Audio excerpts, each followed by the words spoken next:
un code de bonne conduite amélioré, vous l'avez dit, quelle appréciation faites-vous et quelle doit être la responsabilité des médias dans ce processus?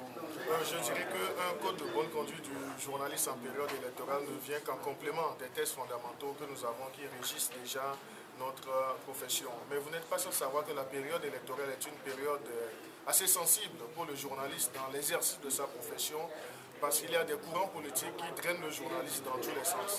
Donc le journaliste doit pouvoir mieux jouer sa partition en cette période électorale pour jouer donc ce rôle qui est très important. Le journaliste a besoin d'avoir des éléments pour pouvoir jouer son rôle. Donc c'est pourquoi, ensemble avec la haute autorité de l'audiovisuel et de la communication, nous avons, comme en 2007, revisité le code de bonne conduite pour donner les outils nécessaires aux journalistes. Et ce code est établi en 12 articles qui rappellent aux journalistes le sens élevé de responsabilité qu'il a pendant cette période, mais également le journaliste qui doit privilégier l'exactitude dans l'information et éviter autant que possible les stratégies d'exagération dans les relations des faits.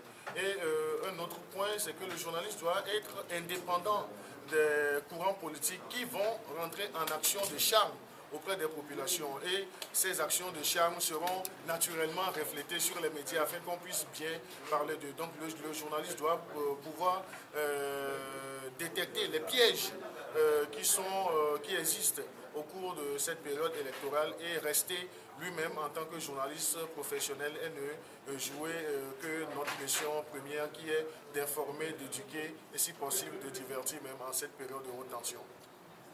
Vous l'avez souligné, bon, les journalistes doivent être formés. Quels sont les outils quand même qui doivent aider les journalistes à jouer pleinement leur rôle? Non, je dis, l'outil premier que le journaliste a, c'est sa formation, c'est sa professionnalisation. Mais il y a également notre code de déontologie qui nous parle de l'éthique et de la déontologie. Mais nous avons également le code de la presse qui est en quelque sorte la Bible du journaliste. En plus de tous ces éléments, nous voici réconfortés par ce code de bonne conduite. En fait, le code de bonne conduite ne fait que ressortir les bonnes manières que le journaliste doit avoir dans la couverture médiatique en période électorale. Et en parlant de bonne manière, donc il faut également insinuer les astuces que le journaliste doit savoir développer pour jouer pleinement sa partition.